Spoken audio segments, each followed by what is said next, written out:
We claim to know that some things are true and that others are false. But how do we actually know that?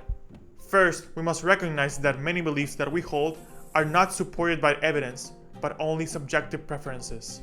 We base it on our culture or in what we find attractive for various reasons. For example, let's say that you love cheese. You grew up with it and it is very special to you. You love it on pizza, on lasagna, on everything you can think of. But a recent worldwide study that all the scientists in the world have verified shows that cheese is like poison and is the source of a lot of diseases, like a bunch of them.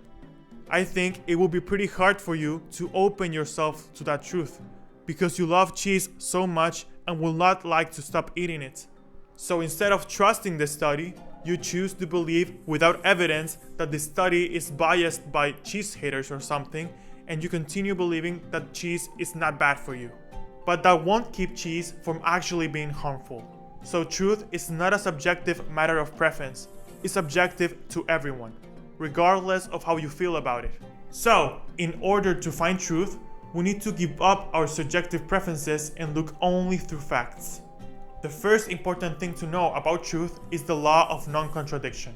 Opposite ideas can be both true at the same time and in the same sense. So I can't make a statement that contradicts itself in the statement it makes.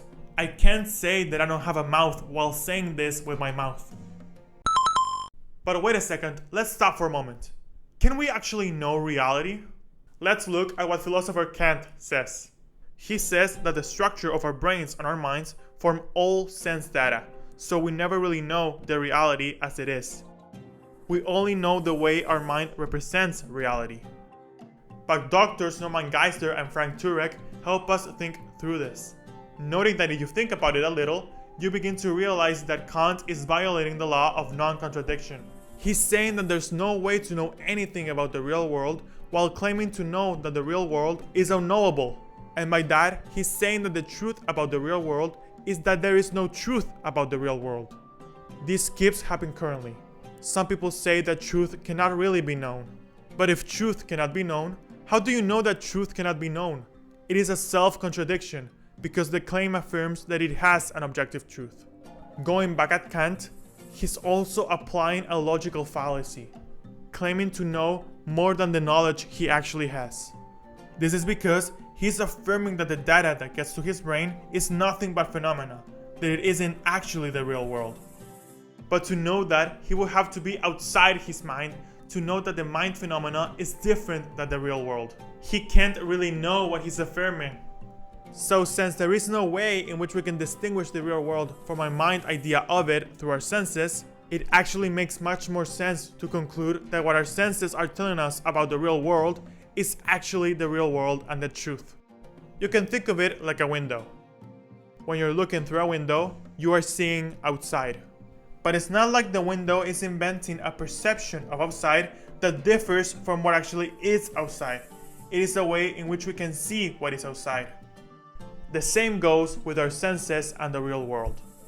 So how do we know truth, really? There's three main ways in which we can know truth: logic, experimental science, and evidence. Let's start with logic. We already looked at the first law of logic, the law of non-contradiction. But there's another law that we must consider, the law of the excluded middle. This law tells us that something either is or it is not, or it's true or it's false. For example, either God exists or he doesn't. There is no third option. So, in logic, we use both of these principles in different premises to arrive at conclusions. For example, dogs are mammals. Rocky is a dog. Therefore, Rocky is a mammal. Based on these premises, we can conclude that Rocky is indeed a mammal. But wait a second, what if one of the first premises is false? For example, dogs can fly. Rocky is a dog. Therefore, Rocky can fly. It is logically true based on the premises, but we know it isn't true. But how do we know that? With the next ways of knowing truth: experimental science and evidence. We know by this that dogs can really fly.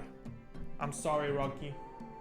In the experimental science approach, we know something is true by repeating the same thing over and over again and getting the same results. For example, we know that gravity is real because we constantly see things being pushed down. It is true because it is testable and we can witness it. But I would say that the main way in which we know truth is with evidence. This is the way in which we study history, theology, and how detectives discover the guilty in a crime scene. In this way of knowing truth, we analyze the information we have to make a coherent conclusion about reality. Here's the question. Let's say you just bought a sandwich from the cafeteria you always do. How do you know it won't poison you and kill you? It is a possibility, isn't it? You actually don't have the 100% certainty that the sandwich won't kill you, but you know that it won't based on the evidence you have. You have purchased this sandwich multiple times and nothing has ever happened to you.